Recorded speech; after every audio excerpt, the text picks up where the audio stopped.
I still remember that morning, the kind of morning a mother dreams of her whole life. The sun was kind. The flowers outside my window were just beginning to bloom, and I thought to myself, today, my son becomes a husband. I wore my best dress. The turquoise one, he said, made me look happy. My hands were trembling with joy as I held the invitation card, reading it again and again.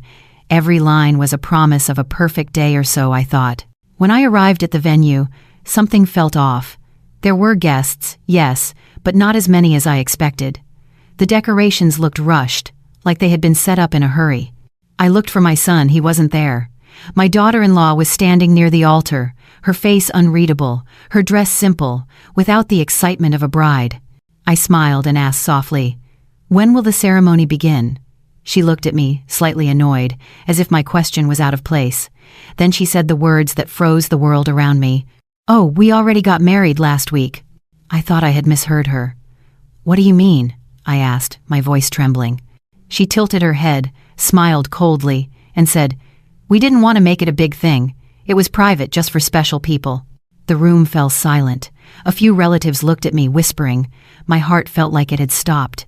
I forced a smile, nodding slowly, pretending it didn't hurt, but inside, it felt as if someone had quietly closed a door on me. I tried to reach my son. He avoided my eyes. Later, when I finally caught him alone, I asked, "Why didn't you tell me?" He sighed and said, "Mom, it was her idea. She didn't want pressure. You know how she is."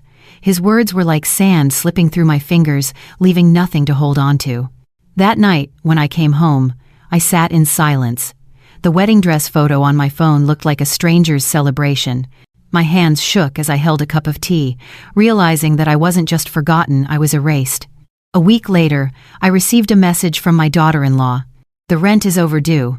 Did you transfer it?" I stared at the screen for a long time. Rent?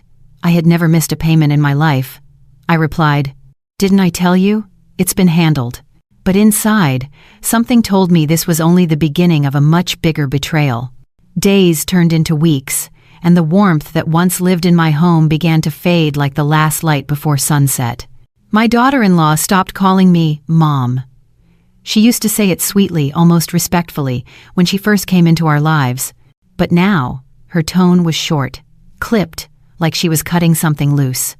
My son followed her rhythm, as if her silence controlled his words. I told myself it was normal. Young couples need space, new lives, new beginnings.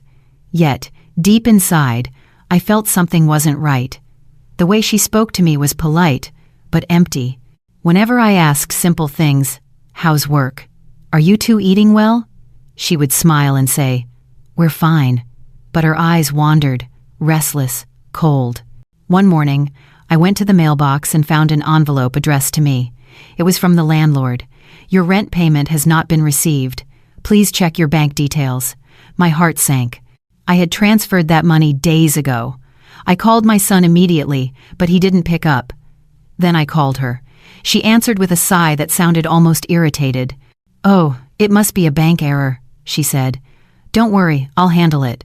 But something in her tone made my chest tighten. Later that evening, I decided to look at my bank statement. I stared at the numbers, my eyes scanning each transaction. The rent money was indeed gone, withdrawn 2 days after I had sent it. The recipient name wasn't my landlord's, it was hers. I couldn't believe it. Maybe it was an accident, I told myself. Maybe she had mixed accounts. I texted her again. "Did you receive the rent?" She replied instantly, "Yes, it's handled." No explanation, no apology, just a wall of words. The next few days, I noticed small things disappearing from the house.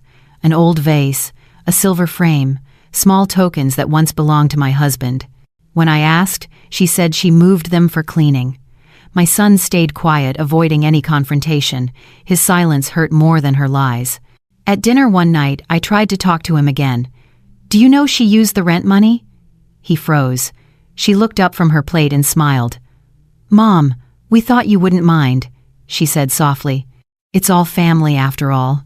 Her words were sweet, but her eyes said something else, something sharp and deliberate. It wasn't a misunderstanding anymore. It was control. That night, I couldn't sleep.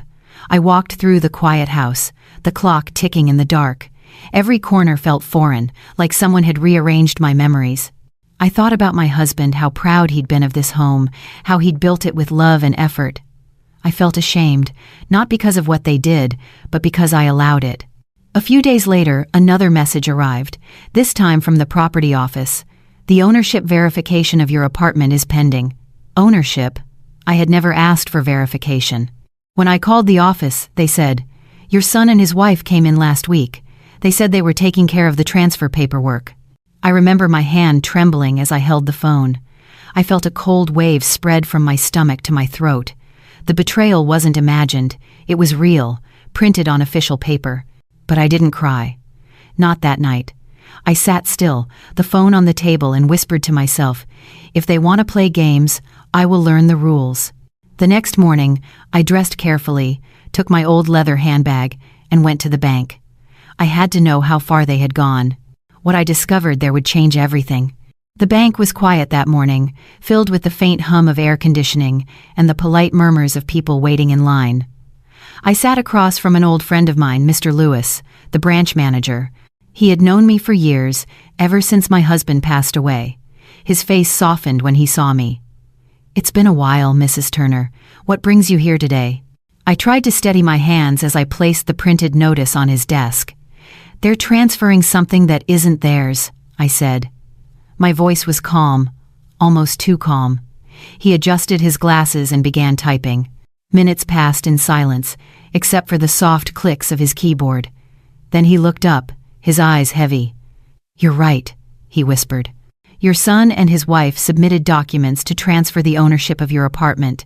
It's already in the final approval stage." For a moment, I couldn't breathe. I had raised that boy, held his hand through sickness, sacrificed every comfort to give him a future, and now he was taking away the roof over my head. "Can it be stopped?" I asked quietly. Mr. Lewis nodded slowly. "If you can prove that the documents were submitted without full consent, yes, but you'll need evidence." Evidence. The word echoed in my mind all the way home.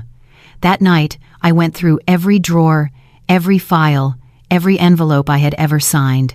I found the papers they had asked me to sign months ago, saying it was for tax simplification. They had tricked me using my trust like a weapon. I sat in the dark, staring at the papers. The signatures were mine, yes, but the purpose, that was a lie. I remembered the way she smiled that day, sweet but distant.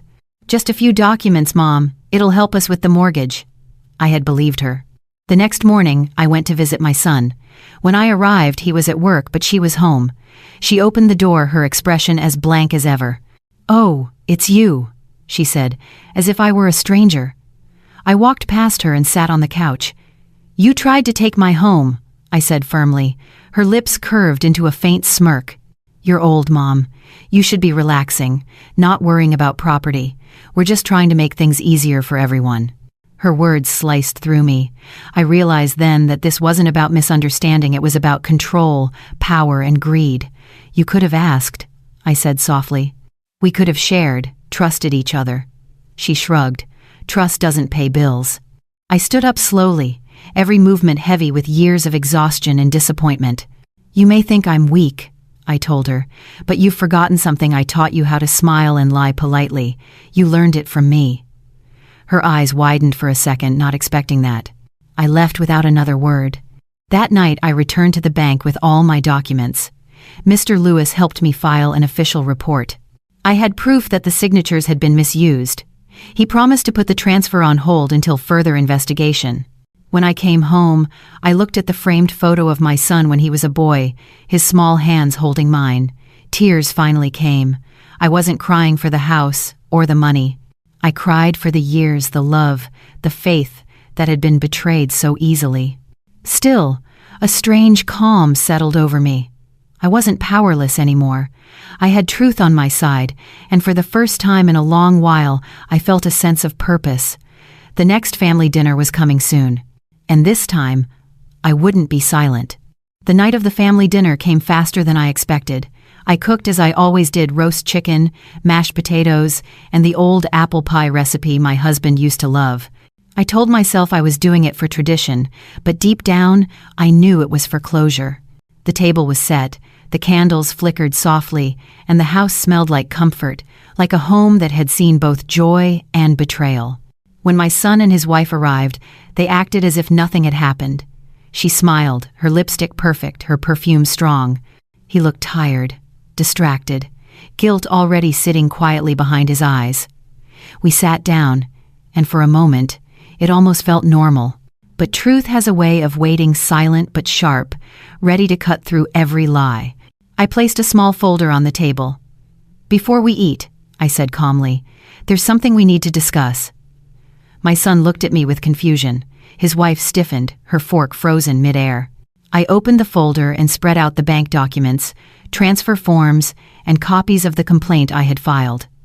"You tried to take my house," I said. My voice was steady, but every word carried years of heartbreak.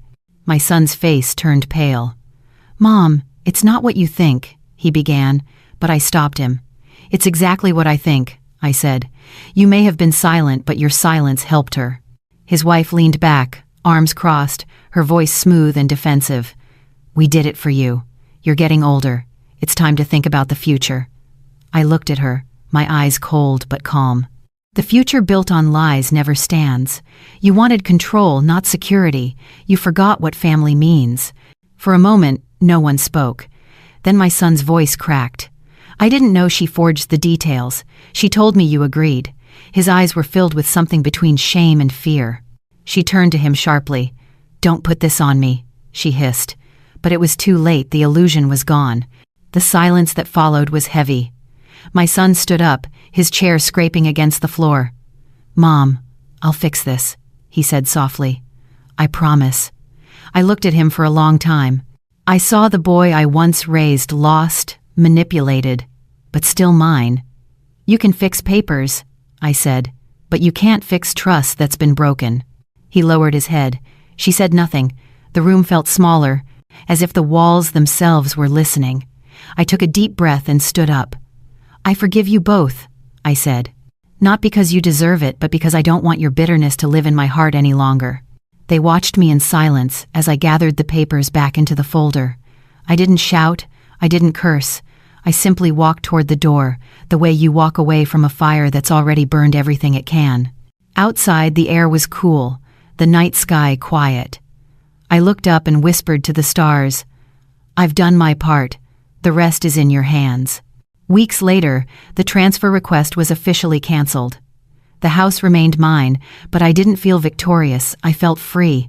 I stopped expecting apologies, stopped waiting for understanding. Instead, I began writing down my story, so no one could twist it again. Family is not defined by blood or law.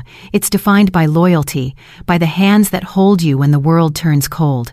I learned that too late, but I learned it. If you've ever trusted someone and they broke you, remember this. You can lose everything and still keep your dignity. You can forgive without forgetting. And sometimes, the greatest victory is walking away with your peace intact. So if my story touched your heart, share it. Leave a comment. Tell me what you would have done. Because maybe, just maybe, someone out there needs to hear that it's never too late to stand up, even when standing up means standing alone.